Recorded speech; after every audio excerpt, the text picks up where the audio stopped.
Hello friends, welcome to my new another video. কেমন আছো সবাই? আশা করি তোমরা সবাই খুব ভালো আছো। তো এখন বাজে হচ্ছে সন্ধ্যে 8:30। তো হঠাৎ করে বর বলছে যে রেডি হও, বাইরে বেরোবো। তো আজকে বর বলছে যে বাড়িতে খাওয়া দাওয়া করবো না, বাইরে খাওয়া দাওয়া করবো। যেহেতু 8 দিনের জন্য শহরের বাইরে গিয়েছিল কাজের সূত্রে, তাই একটু মাইন্ডটাও ফ্রেশ হবে, সেই জন্যই তাড়াতাড়ি রেডি হয়ে নিচ্ছিলাম। তাই তো এখন আমি আয়রন করছি, যে ড্রেসটা পরবো সেই ড্রেসটা আয়রন করে নিচ্ছি। কুর্তি আর প্লাজো পরবো আজকে। আর আমরা যেই রেস্টুরেন্টটাতে যাব সেটা হচ্ছে অনেকটাই সামনে, আমরা যে বাড়িটাতে থাকি সেখান থেকে প্রায় 1.5 কিলোমিটার দূরে। তো যাই হোক, অনেকটাই সামনে, সেই জন্য একটু লেট করেই বেরিয়েছি। তো আমি প্রথমে জানতাম না ও যাবে বলে, যেহেতু সামনের রেস্টুরেন্টে যাচ্ছি তাই বেশি আমার সাজতে আর ইচ্ছে করছিল না, তাই যা হোক করে রেডি হয়েই চললাম।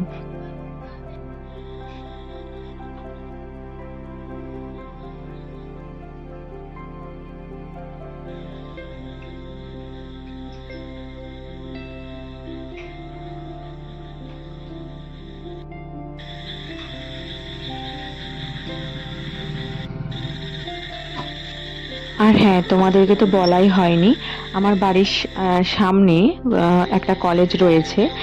কলেজটা হচ্ছে পলিটেকনিক কলেজ, বিআইটিটি পলিটেকনিক কলেজ।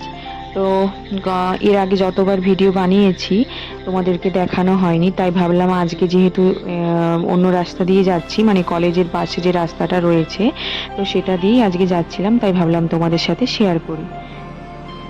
তো রেস্টুরেন্টে চলে এসেছি, আর রেস্টুরেন্টে এসেই ওপরে গিয়ে দেখলাম যে ওপরে পার্টি চলছে, পুরো বুক রয়েছে রেস্টুরেন্টটা। আর যারা যারা আমাদের মতো আরও যারা যারা কাস্টমার ছিল, তারাও দেখছি ভেতরে বসেছিল, কারণ তাদেরকেও ওপরে যেতে দিচ্ছিল না, বলছে যেহেতু বুক রয়েছে তাই আজকে আদার্স কেউ ওপরে যেতে পারবে না। সেই জন্য আমি খুবই হতবাক হয়ে গিয়েছিলাম, তারপর খুব খারাপও লেগেছিল। তো যাই হোক, আমি ভেবেছিলাম যে আজ হয়তো দুজন দুজনকে সময় দিতে পারতাম। যাই হোক, সেটা আর হলো না। তারপর আমরা রাত্রে ডিনারটা অর্ডার দিয়ে দিয়েছিলাম।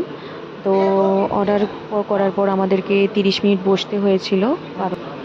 তারপর 30 মিনিট অপেক্ষা করার পর দেখলাম অর্ডারটা চলে এসেছে। আমরা বিল পেমেন্ট করে বাড়ির দিকে রওনা হলাম।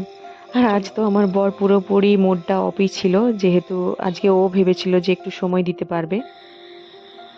আজকে ডিনারের জন্য যেগুলো আমরা নিয়েছিলাম সেটা হচ্ছে পনির মাশরুম দিয়ে একটি মিক্স ভেজ নিয়েছিলাম, আর নিয়েছিলাম হচ্ছে পনির দো পেঁয়াজা, ভেজ বিরিয়ানি, কুলচা আর নান ছিল, আর সাথে স্যালাডও ছিল।